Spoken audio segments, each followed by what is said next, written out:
మీ అందమైన ప్రయాణం ప్రారంభించండి. 49 మీ తల్లిదండ్రులు కావాలనే కలలను సాకారం చేయడానికి సహాయపడుతుంది. కృష్ణా జిల్లా ప్రజలకి కాళరాత్రి అంటే గుర్తొచ్చేది దివిసీమ ఉప్పెన. కానీ దానికంటే ముందు జరిగిన ఒక ఘోర కలి, ఒక కాళరాత్రి పెను విషాదాన్ని నింపింది. అది ఎక్కడో కాదు, కృష్ణా జిల్లా గన్నవరంలో ప్రస్తుతం నేను నిలబడ్డ గోపవరపు గూడెం.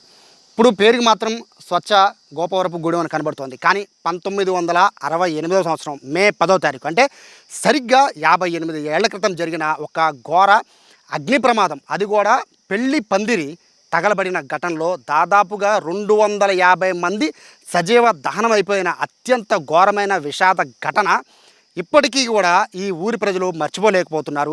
ఏం జరిగింది, అంత అగ్ని ప్రమాదం జరగడానికి కారణం ఏంటి, ఆ ఘోర కలి తర్వాత ఈ ఊరి పరిస్థితి ఏంటి, ఇప్పటికీ ఆ ప్రదేశం ఎలా ఉంది అనేది ఈ స్టోరీలో తెలుసుకుందామండి.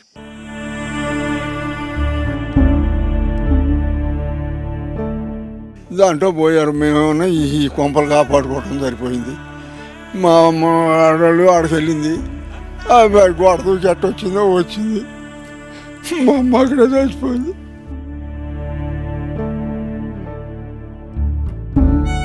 ఒక అమ్మాయి అయితే అడుగులంగా ఇట్ట పెట్టుకుని బాడీతోటే మా ఇళ్ళకి వచ్చింది.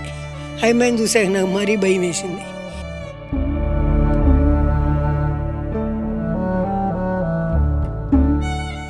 గాయపడ్డ వాళ్ళందరూ ఎలా రక్షించారు? ఇప్పుడు భగవంతుడు రక్షించిన ఎవడున్నాడు, ఇంకెవడు రక్షించింది ఎవడో? అక్కడే చచ్చిపోయారు. అక్కడ గుట్ల పడి చాలా మంది కాలిపోయారండి. పెద్ద పెద్దవాళ్ళుగా మా వాళ్ళే 3 మంది పోయారు.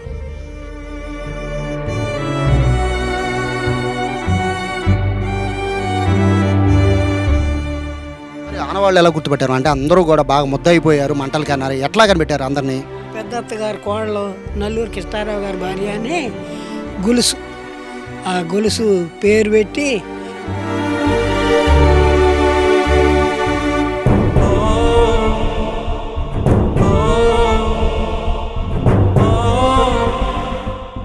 ఇప్పుడు మీరు ఆ రోడ్లో వెళ్తున్నప్పుడు ఆ జ్ఞాపకాలు ఇంకా గుర్తొస్తుంటాయి, ఎందుకంటే దాదాపు 60 ఏళ్ళు అవుతుంది కదా. ఎందుకుండదు, గుర్తే. అసలు 4 రోజులు అయితే కంటి మీద అట్ట రెప్పబడేది కదా, భయం వేసిపోయేది.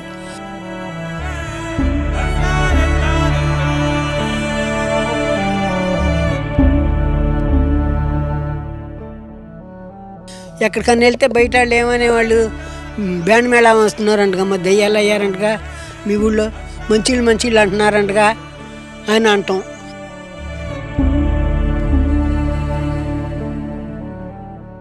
దాదాపుగా 300 మంది సజీవ దహనమైన ప్రదేశంలో నేనున్నాను.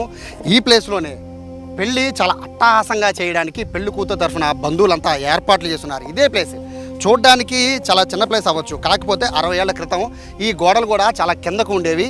అప్పట్లో అంటే ఈ ఊరిలో ఎవరు చేయనటువంటి అట్టహాసంగా పెళ్లి చేద్దామని పెళ్లి కూతురు తరఫు బంధువులు ఆలోచించడంతో ఎప్పుడూ లేని విధంగా 60 ఏళ్ల క్రితమే వాళ్ళు ఇక్కడ టేకుతో ప్రత్యేకంగా తయారు చేసిన కుర్చీలని, బల్లల్ని తెప్పించారు. దాంతోపాటు చాందిని క్లాత్ అని అప్పట్లో పెళ్ళిళ్ళకి అది కడితే చాలా పెద్దవాళ్ళ పెళ్ళిళ్ళు అన్నట్టుగా భావించేవాళ్ళు. అటువంటి చాందిని క్లాత్తో మొత్తం పందిరి గుంజలు మొత్తం కూడా పూర్తిగా చాందిని క్లాత్తో అల్లేసిన పరిస్థితి అప్పట్లో ఉండేది. అతి పెద్ద పందిరి ఈ ఊరిలో ఎవరూ చేయనటువంటి ఘనంగా పెళ్లి చేయాలని చెప్పి పెళ్లి కూతురు తరఫు బంధువులు భావించడంతో కరెక్ట్గా ఇదే రోజు రాత్రి 11 గంటల సమయం. అప్పటికే భోజనం చేయాల్సిన వాళ్ళు చాలామంది భోజనం చేసేశారు. కాకపోతే పెళ్లికి ముహూర్తానికి టైం అవుతుంది అనే టైంలో పెళ్లి కూతురు బట్టలు మార్చుకోవడానికి పెళ్లి కొడుకు ఇద్దరు కూడా పెళ్లి బట్టల్లో రావడం కోసమని ఇక్కడ వెనక కనబడుతున్న ఈ వేప చెట్టు వెనక పెళ్లి కొడుకు సంబంధించిన రూమ్ని ఏర్పాటు చేశారు. కానీ పెళ్లి కూతురి ఇల్లు కరెక్ట్గా నేను నించున్న దానికి ఆపోజిట్లోనే ఉంటుంది.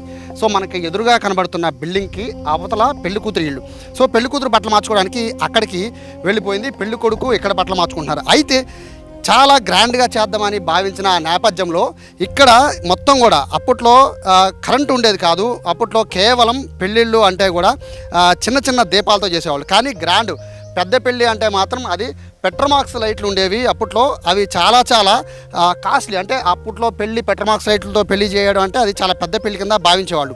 అటువంటి పెట్రోమాక్స్ లైట్లు దాదాపుగా 100 పెట్రోమాక్స్ లైట్లు, 1 కాదు 2 కాదు 100 పెట్రోమాక్స్ లైట్లతో ఇదంతా కూడా మొత్తం ఎక్కడా కూడా చీకటి అనే ఆలోచన లేకుండా ఉండేందుకు పెళ్లిని వచ్చిన వాళ్ళందరికీ కూడా క్లియర్గా పెళ్లి కనబడే విధంగా ఏర్పాటు చేయడం కోసమని ఇక్కడ ఇటువంటి పెట్రోమాక్స్ లైట్ని ప్రతి ఇక్కడ మనకు కనబడుతున్న ఏదైతే ఖాళీ ప్లేస్ ఉందో ఈ ఖాళీ ప్లేస్ మొత్తాన్ని కూడా పందిరి వేసేస్తే ప్రతి పందిరి గుంజకి కూడా ఒక పెట్రోమాక్స్ లైటు, అలాగే చాందిని క్లాత్ చుట్టేయడం, అలాగే అప్పట్లో కలర్ఫుల్ పేపర్లు ఉండేవి పెళ్ళిళ్ళ కోసం, అలాంటివి మొత్తం అన్నిటితో కూడా పూర్తిగా హంగులతో నింపేసిన పరిస్థితి. కానీ కరెక్ట్గా 11 గంటలకి పెళ్ళి కొడుకు డ్రెస్ మార్చుకునే ప్రదేశం ఇది. ఈ ప్రదేశంలో కరెక్ట్గా పెట్రోమాక్స్ లైట్ని ఒక వ్యక్తి తలపైన పెట్టుకోవడంతో అది ఒక్కసారిగా పైన ఉన్న పందిరి గుంజకి అంటుకోవడం, అలాగే ఆ అంటుకుని మొత్తం కూడా ఇక్కడ నుంచి చుట్టుపక్కల ఉన్న మొత్తం పందిరి కూడా క్షణాల్లో అంటుకుపోయింది. అయితే ఇక్కడ ఇంత పెద్ద మేజర్ యాక్సిడెంట్ అవ్వడానికి ప్రధాన కారణం ఇదంతా కూడా ఇక్కడ వంట చేయడానికి పొయ్యిలన్నింటినీ కూడా ఇక్కడ ఏర్పాటు చేసినట్టుగా కూడా స్థానికులు చెప్తూ ఉన్నారు. అవి కూడా గ్యాస్ లేదు కాబట్టి అప్పుల్లో అందరూ కూడా ఇక్కడ కట్టెల పొయ్యితోనే వంటలు ఉండేవాళ్ళు. దాదాపుగా ఆ పెళ్లికి 600 నుంచి 700 మంది పైగా హాజరైనట్టుగా కూడా స్థానికులు చెప్తూ ఉన్న నేపథ్యంలో కేవలం ఒకే ఒక్క దారి, ఈ ఒక్క దారి మాత్రమే, ఇప్పటికీ ఈ దారిని ఇలాగే వదిలేశారు. ఈ ఒక్క దారి మాత్రమే బయటికి వెళ్ళడానికి అప్పట్లో ఈ పెళ్లికి సంబంధించిన ఏర్పాట్లు చేసేవాళ్ళు ఈ ఒక్క దారిని మాత్రమే ఉంచారు. మిగతా అంతా కూడా గోడలే. మనకు కనబడుతున్న ఇదే గోడ, అప్పట్లో ఇదే గోడ ఉండేది. ఈ గోడలను ఎక్కి దూకి పారిపోలేని పరిస్థితుల్లో చాలామంది ఇదే ప్రాంతంలో చిక్కుపోయిన పరిస్థితి ఒక్కళ్ళు కాదు, ఇద్దరు కాదు. స్పాట్లోనే 100 మంది చనిపోయారు. స్పాట్లో అంటే జరిగిన రోజు 100 మంది చనిపోతే చాలామంది హాహాకారాలు చేసుకుంటూ ఒంటి నిండా నిప్పులు అంటుకొని వాళ్ళు దొరికిన చుట్టుపక్కల ఉన్న ఏ ఇంటి వంటి ఆ ఇంట్లోకి వెళ్ళిపోయారని చెప్పి స్థానికులు చెప్తున్నారు కాపాడమని. బట్ ఎవరికి వాళ్ళు తమ ఇల్లు రక్షించుకోవడానికి, అంటే అప్పట్లో పూరిపాకలు ఉండేవి కాబట్టి ఎవరికి వాళ్ళు రక్షించుకోవడానికి వాళ్ళ ఇంటిపైన నీళ్లు జల్లుకుంటూ వాళ్ళు హడావులు ఉన్నారు. కొంతమంది అయితే బట్టలు మొత్తం కాలిపోయి ఒళ్ళంతా కాలిపోయి కాపాడమని వేడుకుంటూ కూడా ఇళ్లలోకి పరిగెత్తారని చెప్తున్నారు. ఈ ఊళ్ళో ఉన్న వాళ్ళు దాదాపు ఒక 40-50 మంది చనిపోతే బయట ఊరు నుంచి పెనమలూరుది పెళ్లి కొడుకుది పెనమలూరు అని చెప్తున్నారు. సో అక్కడి నుంచి వచ్చిన బంధువులు చాలామంది ఉన్నారని చెప్తున్నారు. కానీ ఈ ఘటనలో ఆశ్చర్యపరిచే విషయం ఏంటంటే దాదాపు 250 మంది పైగా చనిపోయారని చెప్తున్న నేపథ్యంలో పెళ్లి కొడుకు పెళ్లి కూతురు ఇద్దరూ మాత్రం సేవ్ అయ్యారు. అదృష్టవశాత్తు పెళ్లి కూతురు ఇక్కడి నుంచి సమీపంలో ఉన్న వాళ్ళ ఇంట్లో బట్టలు మార్చుకోవడానికి వెళ్ళిపోవడంతో ఆవిడ తప్పించుకుంటే పెళ్లి కొడుకు ఆ వెనకాల కనబడుతున్న గోడ ఉంది, ఆ గోడ దూకి పెళ్లి కొడుకు తప్పించుకున్నాడని చెప్తున్నారు. కానీ పెళ్లి కొడుకుతో పాటు ఉన్న చాలామంది ఫ్రెండ్స్ కానీ అలాగే బంధువులు కానీ ఇక్కడ వచ్చిన వాళ్ళందరూ కూడా ఇక్కడికిక్కడే ఇప్పుడు మనం నిలబడుతున్న ఉన్న చోటే పూర్తిగా సజీవ దహనం అయిపోయారు. కనీసం ఆనవాళ్ళు కూడా గుర్తుపట్టలేనటువంటి దారుణమైన పరిస్థితుల్లో ఇక్కడ అప్పట్లో మృతదేహాలు ఉన్నాయి. అప్పట్లో ఫోటోలు చూస్తుంటేనే చాలా హృదయ విదారకంగా మారిపోయిన పరిస్థితి.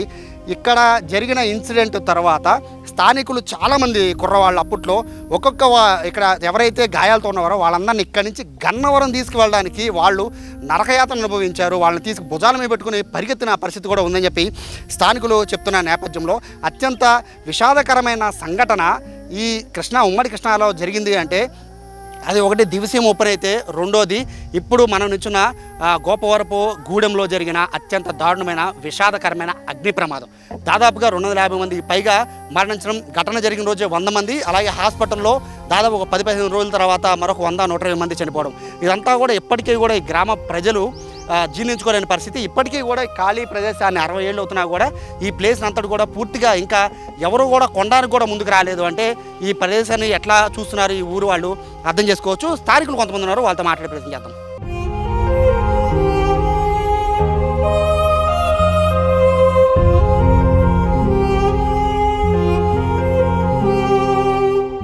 ఘటన జరిగాక ప్రత్యక్ష సాక్షుడు ఇప్పుడు కొంతమంది ఉన్నారు ఈ ఊరికి సంబంధించిన వాళ్ళు. కానీ అందులో చలపతి గారు చాలా ముఖ్యులు. ఎందుకంటే ఆయన తల్లి ఆ ప్రమాదంలో చనిపోయారని కూడా చెప్తూ ఉన్నారు.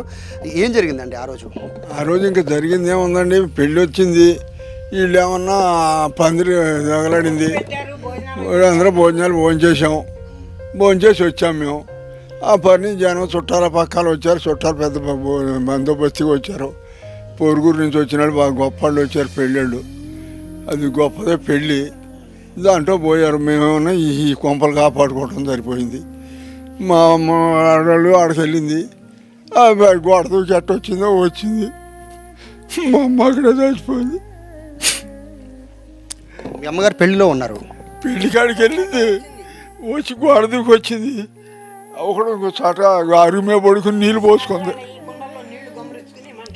నీళ్ళు గొమ్మరించుకుని ఇంకా చేపటికి తగలాడుకుంటూ వస్తుంటే మేము ఈ కంపకాడు కాదు ఆడుతూ ఉండేపాటికి భగవంతుడి దక్షిణ గాలి తోలి ఇటు తిప్పింది. ఇక ఇళ్ళు అన్నీ ఒకసారి ఉండేవి, అవి తగలాడిపోయినాయి. ఇక పని అక్కడ పోయారు.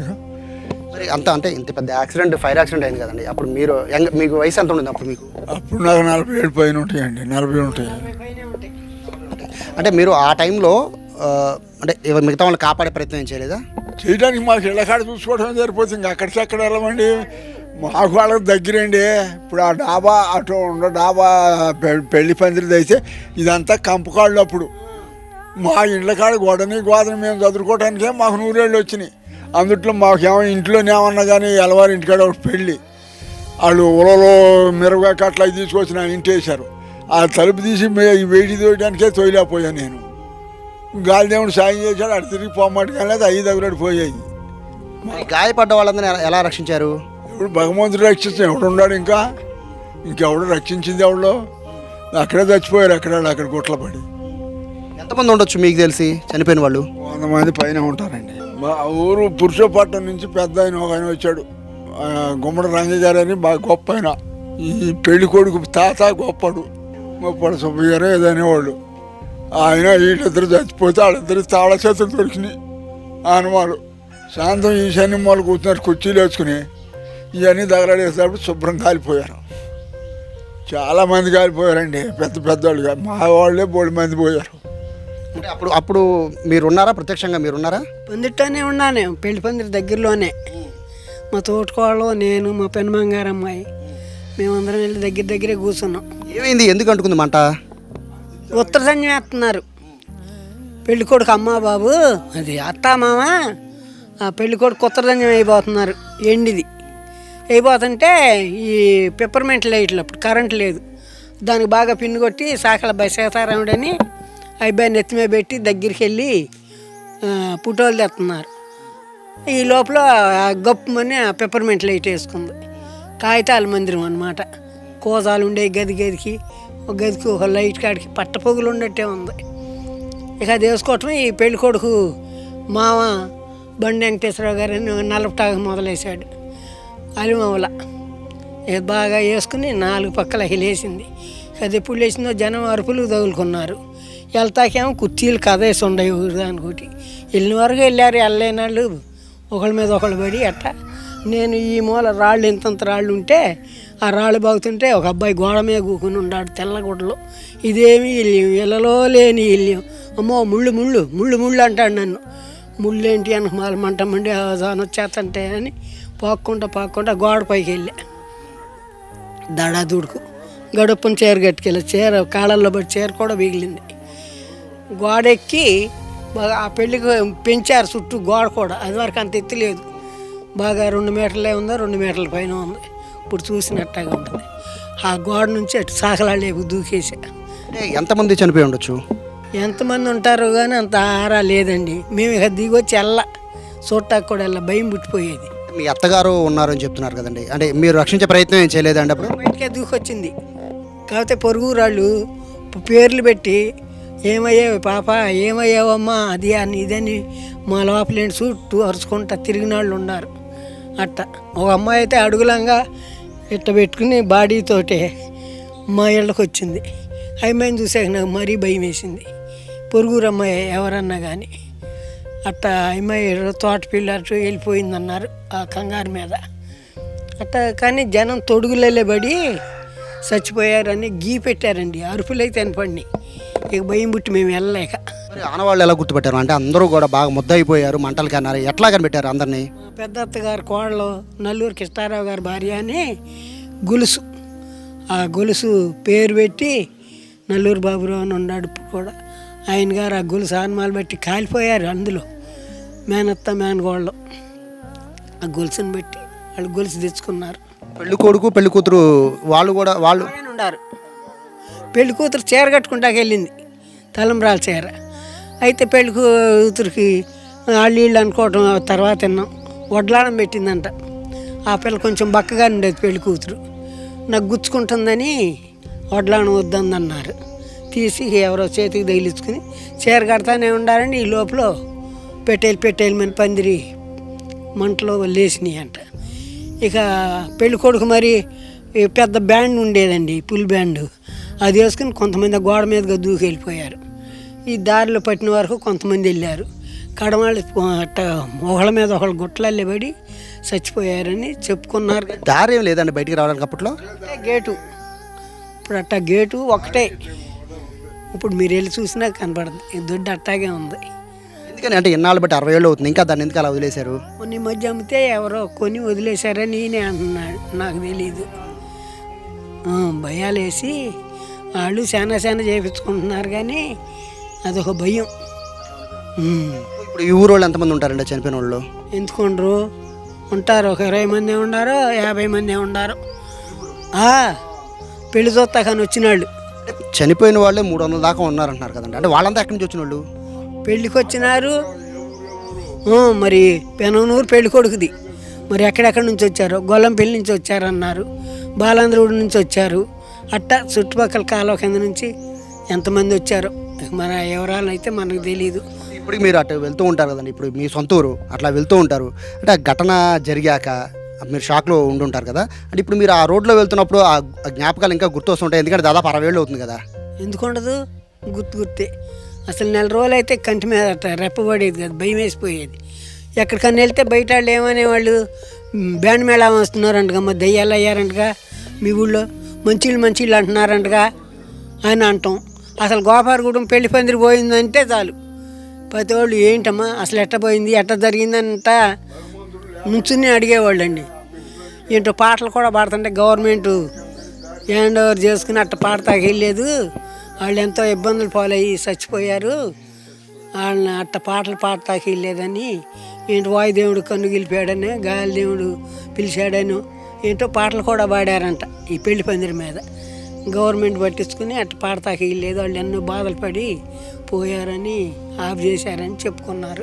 ఇప్పటికీ కూడా ఘటన జరిగి దాదాపుగా 60 ఏళ్ళు అవుతుంది, మే 10వ తారీఖు. బట్ ఇప్పటికీ కూడా గ్రామస్తులు ఈ ఘటనని కాలరాత్రి ఘటన దాచుకొని వాళ్ళు బాధపడుతూనే ఉన్నారు. ఈ రోడ్ల మీద ఎప్పుడు వెళ్తున్నా కూడా ఈ మొండి గోడల్ని చూస్తూ ఆ రోజు వాళ్ళు కోల్పోయిన అయిన వాళ్ళని, స్నేహితుల్ని, బంధువుల్ని అందరినీ కూడా గుర్తు చేసుకుంటూ కన్నీటి పర్యంతం అవుతున్నారు. విగత జీవులుగా పడి ఉన్న వందలాది మంది ఇదే ప్లేస్లో వాళ్ళు ఉండడం, కొన్ని ఏళ్ల పాటు వాళ్ళు కోలుకోవడానికే కొన్ని ఏళ్ళు పట్టింది. ఇక్కడి నుంచి ఈ ప్రదేశం నుంచి ఇక్కడ ఈ ఘటన జరిగిందని మర్చిపోవడానికి కొన్ని ఏళ్ళు పట్టింది. దాదాపు 10-15 ఏళ్ళ పైగా నరకయాతన అనుభవించారు ఈ గ్రామస్తులు. సో ఫైనల్గా ఇప్పటికీ కూడా ఆ రోజు ఘటన గురించి అడుగుతుంటే ప్రతి ఒక్కరూ కూడా, ఊర్లో ఉన్న ప్రతి ఒక్కరూ కూడా, అంటే ఆ రోజు ప్రత్యక్ష సాక్షులు కావచ్చు, ఆ తర్వాత తరం కావచ్చు, అందరూ కూడా ఈ కాలరాత్రిని గుర్తు చేసుకుంటూ వాళ్ళు ఇప్పటికీ కూడా భయపడుతూనే ఉన్నారంటే ఆ ఘటన ఎంత దారుణంగా ఉండేదో అర్థం చేసుకోవచ్చు. మొత్తం మీద అయితే ఈ కాలరాత్రి దాదాపు 250 మందిని పైగా మింగేసిన ఈ కాలరాత్రి పెళ్లి పందిరి ఘటన అయితే ఇక్కడ కేవలం ఈ గోపవరపు గూడెంనే కాదు, చుట్టుపక్కల ఊళ్ళన్నింటినీ కూడా ఇప్పటికీ కూడా కలవరపరుస్తూనే ఉంది. కెమెరా పర్సన్ కృష్ణతో సాయి, సుమన్ టీవీ, గన్నవరం, గోపవరపు గూడెం నుంచి.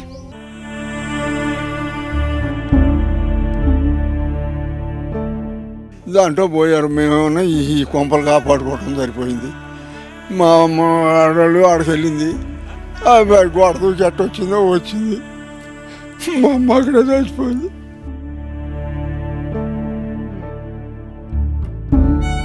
ఒక అమ్మాయి అయితే అడుగులంగా ఇట్ట పెట్టుకుని బాడీతోటే మా ఇళ్ళకి వచ్చింది. అమ్మాయిని చూసాక నాకు మరీ భయం వేసింది.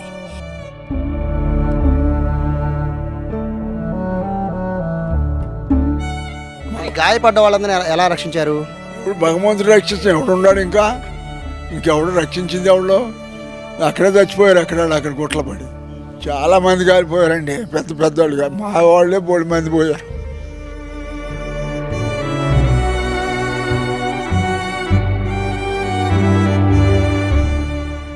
ఆనవాళ్ళు ఎలా గుర్తుపెట్టారు? అంటే అందరూ కూడా బాగా ముద్దయిపోయారు, మంటలు కన్నారు, ఎట్లా కనిపెట్టారు అందరినీ?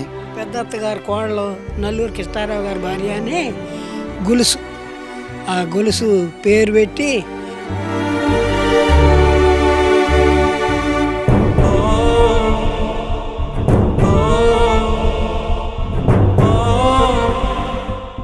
అంటే ఇప్పుడు మీరు ఆ రోడ్లో వెళ్తున్నప్పుడు ఆ జ్ఞాపకాలు ఇంకా గుర్తు వస్తుంటాయి, ఎందుకంటే దాదాపు 60 ఏళ్ళు అవుతుంది కదా. ఎందుకుండదు, గుర్తే. అసలు 4 రోజులు అయితే కంటి మీద అట్ట రెప్పబడేది కదా, భయం వేసిపోయేది.